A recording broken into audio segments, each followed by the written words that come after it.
Hello, I am Tripp, and this is day 5 in 30 days of Shut the Hell Up. Now listen, if you've not joined me for the previous webcast, then check those out, because we are offering this book to the first 300 that subscribe to our YouTube channel. We're giving this book free. You heard me correct, free. And then send me an email, terry@terrytripp.com. Give me your name and address, and we will send this to you, postage paid, no strings attached. Why am I doing that? It's very simple. I have seen the results. I've heard the results. I've read emails, letters. I've received phone calls. People have come up to me in churches saying, Terry, this book changed my life. I had struggled in this area. I had fear in this area, and it has totally set me free. And this month, I'm offering this book free because I want to see the sound of heaven released in this generation. And you can help me do that. When you get your copy, read it, and then give it to somebody else. There's 3 weapons God has given to every born-again believer to shut hell up: the cross, the Word, and our praise. These segments, I'm talking about the cross.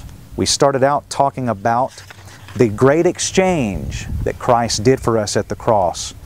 Yesterday, we started talking about the great conquest that happened at the cross. And I left you at Colossians chapter 2, verse 15. And I showed you how at the cross, Jesus disarmed principalities and powers. He literally stripped the devil. If you can see that picture. He literally took his arms off. And that's kind of the picture he showed me to have that verse come alive in my thinking. He said, Terry, if you were to see a person like that, how would you describe them? And I said, they've been disarmed. He said, that's how I left the devil. Meaning, I put him in a position where he has no authority over you. He has no ability in which to take up weapons and hurt you. Now the obvious question is, but he's still attacking, so how is a disarmed individual attacking? Well, first of all, we got to realize in this position, all he has is a roar. So how does the devil roar? Well, if you don't know this yet, just keep living. Because sooner or later, you're going to discover that the enemy roars right here in your thinking. Your mind is the battleground. But what does he use to turn up the volume of the roar?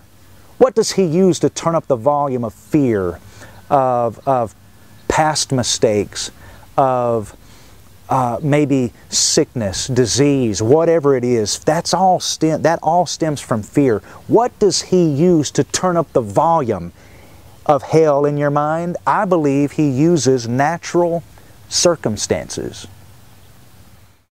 For instance, let's say you go to the doctor and they give you a negative report. They show you an X-ray that is not favorable.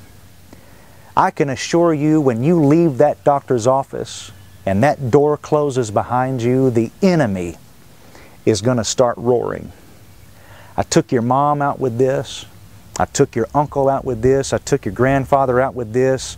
It's genetics. I'm going to take you out with it.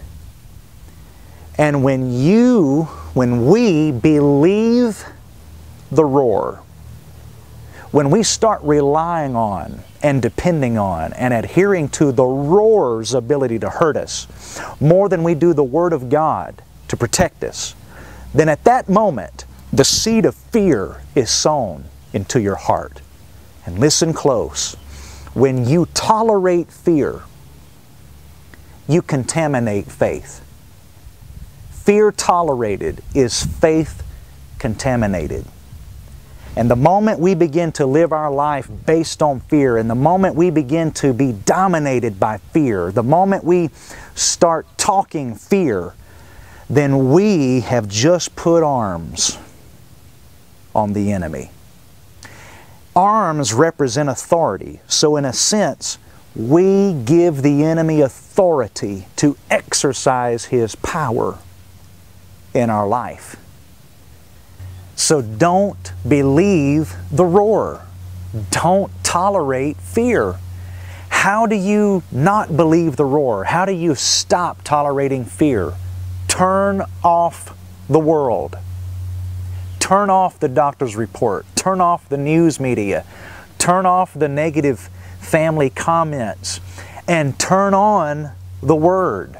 Turn on everything that Christ did for you at the cross. As the world screams crisis, you scream Christ in us. As they worry about their health care plan and their health care bill, you set your mind on a better health care plan. By His stripes, you're healed. That is what happened at the cross. That was His great conquest for you. Now receive it. Join me tomorrow. We're going to go deeper in this, and I'm telling you, I can already sense it. Hell is being shut up, and heaven is being turned up in your life. Set your mind on His Word today and live in victory. I call you blessed.